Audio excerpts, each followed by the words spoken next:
before we get into today's show, whoever comments the most, individual comments saying whatever, will get a shout out on a future video. So flood the comment section right now to see who comes out on top.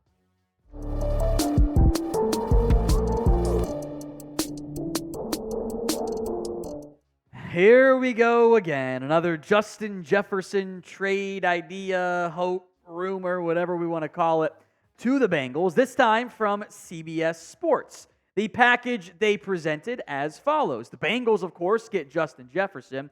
The Vikings get T. Higgins, a first-round pick this year, number 18 overall, and a future third-round pick. Now, if we value Higgins as a roughly late first-round pick, probably not that far off in the general trade value for Jefferson, but more on that in a little bit here. First, arguments from CBS Sports. For the Bengals, at least. Adding Jefferson would be a salary cap nightmare, but this would prove that they're all in on winning a Super Bowl in 2024. And it would be especially fitting since the Super Bowl is being played at the Superdome in New Orleans, where Burrow, Chase, and Jefferson won their national title together while playing for LSU. Look, we know this. It's not the Bengals' MO. It's not their typical way of operating to give up so much for any one player, and especially a wide receiver when they have Jamar Chase already.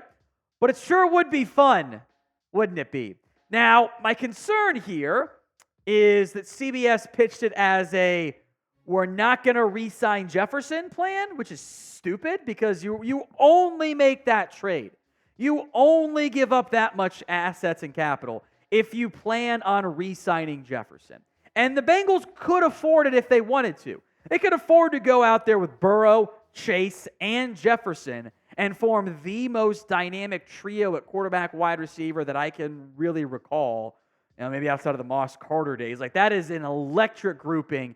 And it would be a very top-heavy roster. It would be, we're paying these three guys.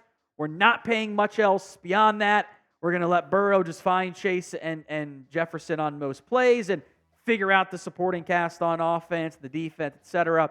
You can make it work if you want to. I don't know if the Bengals would want to. So what is the percent chance the Bengals are to trade, or will trade, I should say, for Justin Jefferson? Sound off in the comment section right now. That percentage should be pretty darn low. And it's not even about the Bengals side of it there. It's about the Vikings side. Even though you're getting a legit receiver, a first-round pick, and a third-round pick, I don't think that's enough for Justin Jefferson. I don't.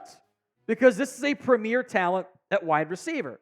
So I mostly disagree with what CBS Sports write here when they say if you're the Vikings, this would be a solid deal. Because not only are you getting a receiver to replace Jefferson, you get the 18th overall pick in the 2024 draft, and that should help you fill another hole on your roster. Not to mention, Higgins likely come $4 to $5 million per year cheaper than Jefferson on a long-term deal, so that would be another upside for Minnesota.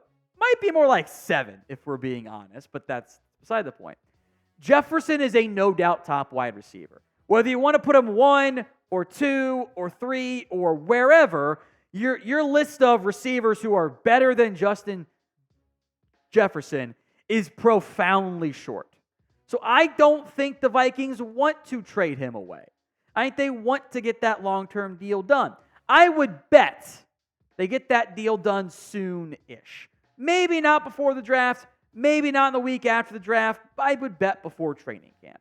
Although, the longer it drags on with no deal for Justin Jefferson, the reality will continue to have to deal with these rumors, these ideas, these theories, and it doesn't quite shut the door and silence the critics, at least from the Viking side of it. Now, the NFL draft is just around the corner, and the Bengals NFL draft hats are out. Get yours today. Now, they only got the 2 colors, the black and what they're calling the smoke, which is just kind of the gray. I think the black looks much better by a pretty good margin. I think it's a pretty standard, successful color scheme right there. I would recommend checking out the link, chatsports.com/Bengals draft hats. You can kind of see how there's like the 3D effect they're going for of the draft hat. It's obviously a small screen you're probably watching on. You can zoom in more on the website, Fanatics, so go check it out. It's chatsports.com/Bengals draft hats. It is the official NFL draft hat this year. Link will be in the comment section and the description of today's show. Let's go to some draft conversation. The Bengals have brought in, Illinois defensive tackle Johnny Newton for a pre-draft visit. That news broken by Joe Goodberry, friend of the show. I don't know where Newton ends up going. I could see him sneaking top 20. I could see him going maybe only top 40 in the end. This is one of my favorite prospects in this year's class.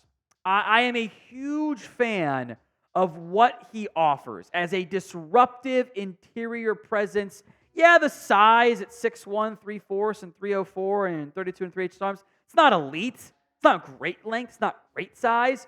He was pretty damned productive the last 2 years for Illinois.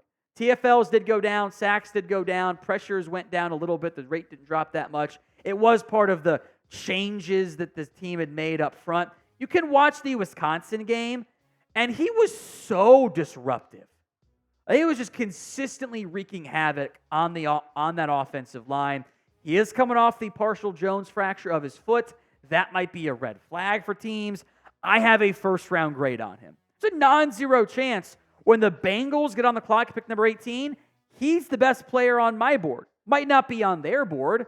And in your perfect dream, the impossible, not fever dream, but just unrealistic dream where you get all the players you want, Newton somehow falls to the second round. You take tackle round 1, Newton round 2. He should go in the first round. But I said the exact same thing about Brian Branch last year, and I feel like he's this year's Brian Branch. Now, Newton's not a nose guard. He's a 3 technique for me. And I think that the Bengals might be changing their mindset.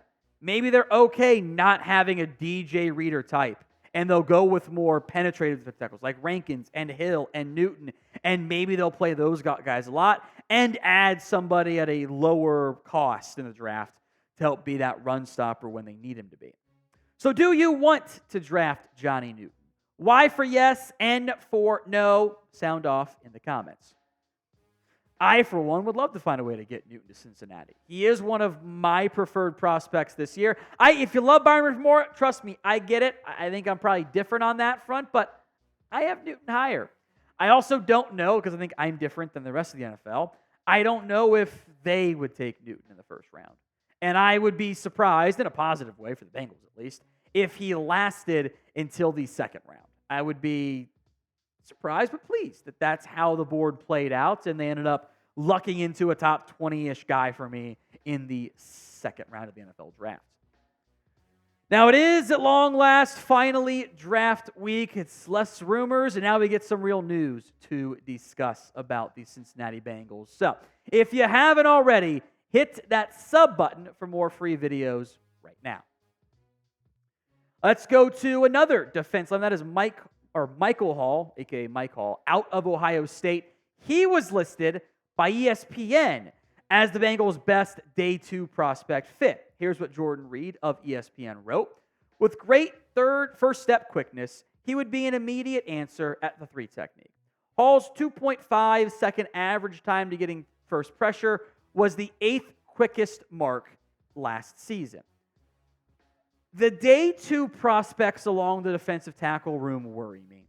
Really, really great athletic ability. He's a twitched-up athlete, and there's a severe lack of production here.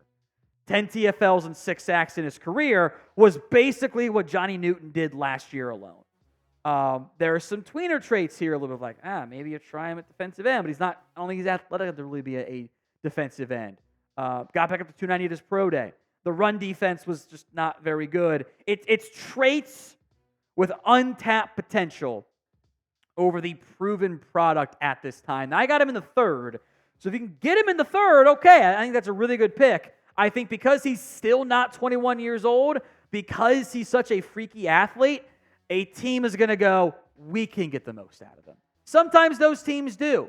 Sometimes those teams don't. But for all those athletic gifts, and as a part-time player, he averaged like 28 snaps per game this year. There's a lot of projection involved, which scares me.